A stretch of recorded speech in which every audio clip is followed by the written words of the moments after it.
வரலாறு பற்றிய சில தொகுப்பு போடுறேன். ஒரு 23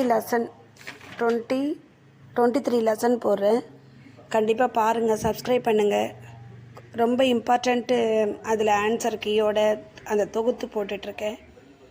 கண்டிப்பாக சப்ஸ்கிரைப் பண்ணுங்கள். Okay, thank you. காந்திக்கு முந்தைய சகாப்தம் கிபி 1885 கிபி 1919. இந்திய விடுதலை இயக்கம் முதல் நிலை. தேசிய இயக்கம் தோன்றுவதற்கான காரணங்கள்: ஆங்கில ஏகாதிபத்தியம், ஐரோப்பிய நாடுகளுடன் தொடர்பு, நவீன தகவல் தொடர்பு மற்றும் போக்குவரத்து, இந்திய தலைவர்கள், அச்சகமும் செய்தித்தாள்களும். 1878 ஆண்டு கொண்டுவரப்பட்ட தாய்மொழி பத்திரிகை தடை சட்டம்.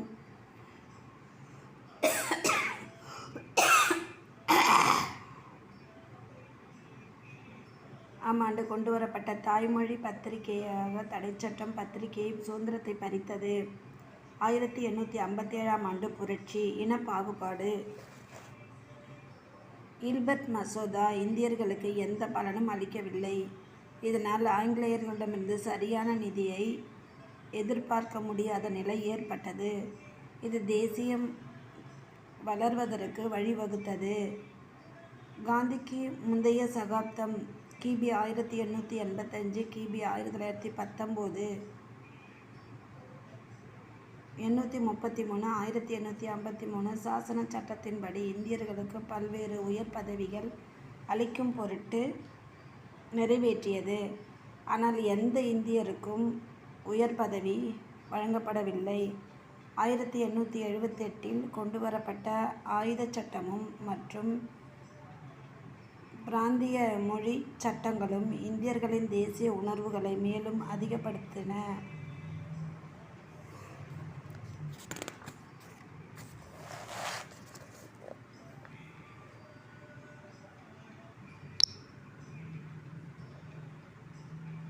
இந்திய தேசிய காங்கிரஸ்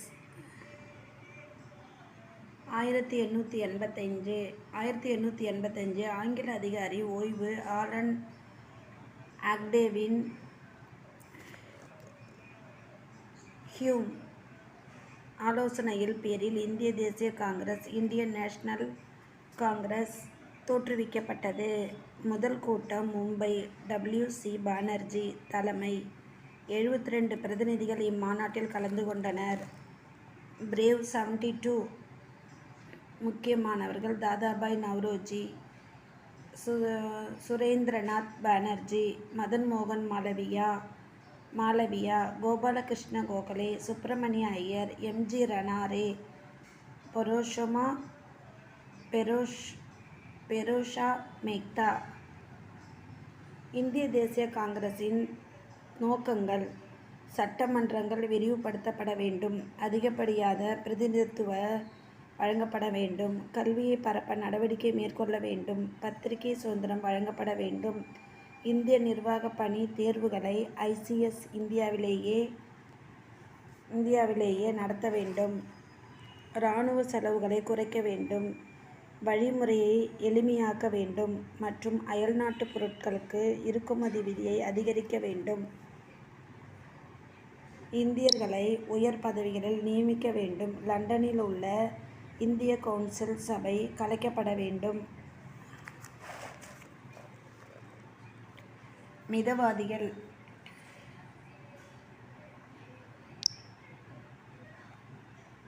ஆரம்ப காலத்தில் தலைவர்கள் படித்த நடுத்தர வர்க்கத்தை சேர்ந்தவர்களாக இருந்தனர். இவர்கள் மிதவாதிகள் என்று அழைக்கப்பட்டனர். ஆங்கிலேயர் நேர்மையான அணுகுமுறை நம்பிக்கை கொண்டிருந்தனர். மிதவாதிகள் சுரேந்திரநாத் பானர்ஜி, தாதாபாய் நவ்ரோஜி, பெரோஷா மேக்தா, கோபாலகிருஷ்ண கோகலே, M.G. ரானாடே. மிதவாதிகளின் கோரிக்கைகள் அரசியல் பிச்சை போல் உள்ளது என காங்கிரஸில் இருந்த இளைய தலைமுறையின் தீவிரவாதிகள் வர்ணித்தனர். காங்கிரஸ் அதிகப்படியாக சீர்திருத்தங்களை கோரியதால் காங்கிரசுடனான ஆங்கில அரசின் போக்கில் மாறுதல் ஏற்பட்டு காங்கிரசின் கோரிக்கைகளுக்கு அரசு எத்தகைய கவனத்தையும் செலுத்தவில்லை. தீவிரவாதிகள். காங்கிரஸில் ஒரு பிரிவின் மிதவாதிகள் அணுகுமுறை நம்பிக்கை இருந்தனர். அவர்களுள் முக்கியமானவர் பாலகங்காதர திலகர், பிபின் சந்திரபால், லாலா லஜபதி ராய், அரவிந்த் கோஷ். சுயராஜ்யம் எனது பிறப்புரிமை, அதை அடைந்தே தீருவேன் என்று முழங்கியவர் திலகர். கணபதி மற்றும் சிவாஜி பண்டிகைகள் மூலம் தேசிய உணர்வை தூண்டியவர் திலகர்.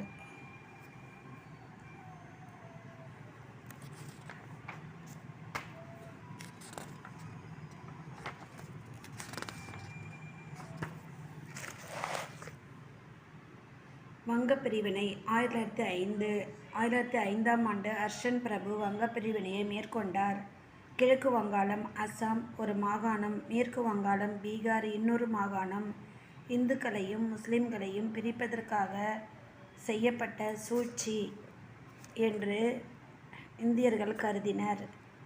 வங்கப் பிரிவினை இப்பிரிவினையை தீவிரவாதிகளும் மிதவாதிகளும் பிரித்தாளும் கொள்ளையர்களே அறிமுகம் என்று கருதினர். 1911ஆம் ஆண்டு வங்காளம் மீண்டும் ஒன்றாக இணைக்கப்பட்டது. வங்கப் பிரிவினை பொருளாதார புறக்கணிப்பு என்னும் சுதேசி இயக்கம் தோன்றுவதற்கு காரணமாயிற்று. சுதேசி என்பதன் பொருள் சொந்த நாடு. சுதேசி இயக்கம் நாட்டின் தொழில்கள் மேம்பாடு அடைவதை ஊக்குவித்து அயல்நாட்டு பொருட்கள் பயன்பாட்டை புறக்கணிப்பதாகும். வந்தே மாதரம் பங்கிம் சந்திர சட்டர்ஜி. முஸ்லீம் லீக் தோற்றம் 1906. 1857ஆம் ஆண்டு பெரும் புரட்சியில் முஸ்லிம்கள் ஈடுபட்டனர். ஆனால் இந்திய தேசிய காங்கிரசின் நடவடிக்கைகள் முஸ்லிமிடையே ஒருவித பயத்தை ஏற்படுத்தியது. தங்கள் முன்னேற்றத்திற்கு தனியாக ஒரு அமைப்பு தேவை என்பதை உணர்ந்தது. ஆங்கில அரசு முஸ்லிம்களின் வேண்டுகோளை ஏற்றது. 1906 நவாப் சலிமுல்லாகான் டாக்கா முஸ்லீம் லீக் கட்சி முஸ்லிம்களின் உரிமையை பாதுகாப்பது, மேலும் பல சலுகைகளை பெறுவது.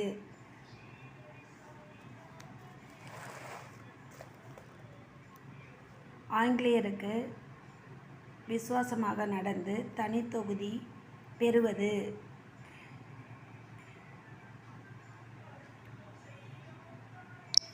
இக்கட்சியின் நோக்கங்கள் ஆகும். சூரத் பிளவு 1907. 1907ஆம் ஆண்டு சூரத் மாநாட்டில் மிதவாதிகளும் தீவிரவாதிகளும் இடையே காங்கிரஸ் தலைவரை தேர்ந்தெடுப்பதில் மோதல் ஏற்பட்டது. இதனால் காங்கிரஸ் இரண்டாக பிரிந்து தீவிரவாதிகள் வெளியேறினர். பாலகங்காதர திலகர் தீவிரவாதிகளின் தலைவர், கோபாலகிருஷ்ண கோகலே மிதவாதிகளின் தலைவர். மிண்டோ மார்லி சீர்திருத்தம் முஸ்லிம்களை திருப்திப்படுத்த 1909ஆம் ஆண்டு மிண்டோ மார்லி சீர்திருத்த சட்டம் கொண்டு வரப்பட்டது. இச்சட்டத்தில் முஸ்லிம்களுக்கு தனி தொகுதிகள் வழங்கப்பட்டன. ஆனால் இதனை காங்கிரஸ் கடுமையாக எதிர்த்தது. முதல் உலகப்போர் 1914 1918. கிபி 1914ஆம் ஆண்டு முதல் உலகப்போர் உருவானது. இப்போரில் பிரிட்டன், பிரான்ஸ், ரஷ்யா ஆகிய 3 நாடுகளும் ஒன்றாக சேர்ந்து செயல்பட்டன.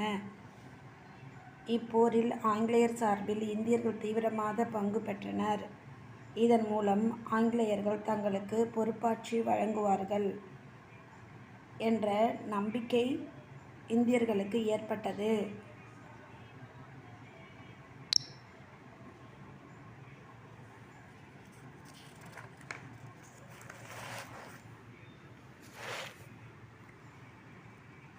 தன்னாட்சி இயக்கம் 1916.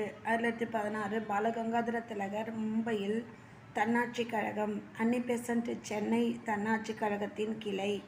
இந்தியர்கள் தன்னாட்சி சுயாட்சி பெறுவதற்கு பிரச்சாரம் செய்தனர். அன்னி பெசன்ட் அம்மையார் நடத்திய நியூ இந்தியா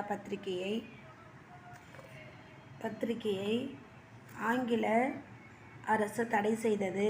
தன்னாட்சி இயக்கத்திற்கு முழு ஆதரவு. சி.ஆர். தாஸ், மோதிலால் நேரு. லக்னோ ஒப்பந்தம் 1916. இந்திய தேசிய காங்கிரஸ் மாநாடு 1916 லக்னோ. மிதவாதிகளும் தீவிரவாதிகளும் ஒன்றுபட்டனர். காங்கிரசும் முஸ்லீம் லீக்கும் சுயாட்சி பெறுவதில்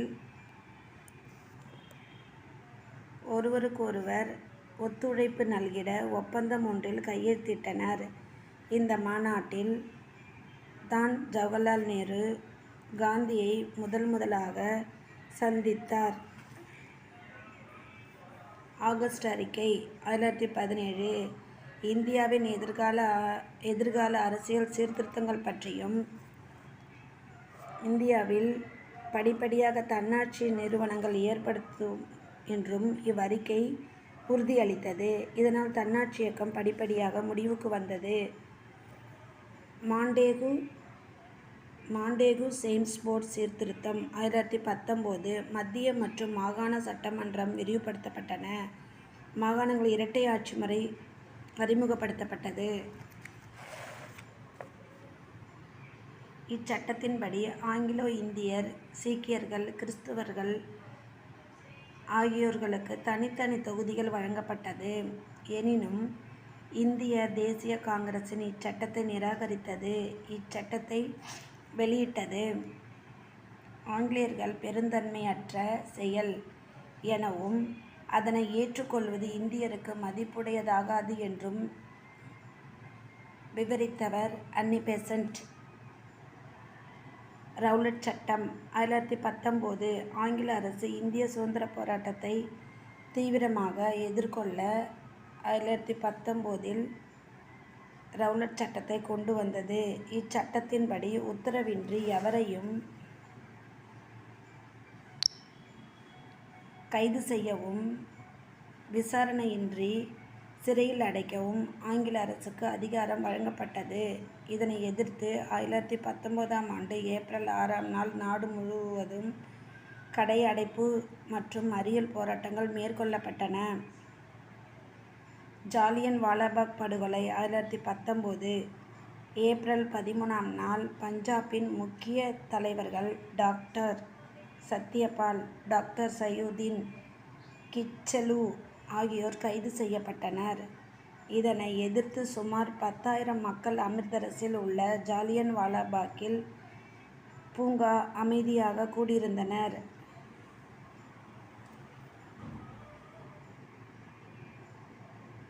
இச்சம்பவத்தில் நூற்றுக்கணக்கானோர் இராணுவ தளபதியார் ஜெனரல் டயர் எவ்வித முன்னறிவிப்புமின்றி அப்பாவி மக்களை மீது துப்பாக்கிச்சூடு நடத்த உத்தரவிட்டார். இச்சம்பவத்தில் நூற்றுக்கணக்கானோர் கொல்லப்பட்டனர். 1000க்கும் மேற்பட்டோர் படுகாயமுற்றனர். இப்படுகொலைக்கு எதிர்ப்பு தெரிவித்து தனது நைட்வுட் பட்டத்தை துறந்தவர் ரவீந்திரநாத் தாகூர்.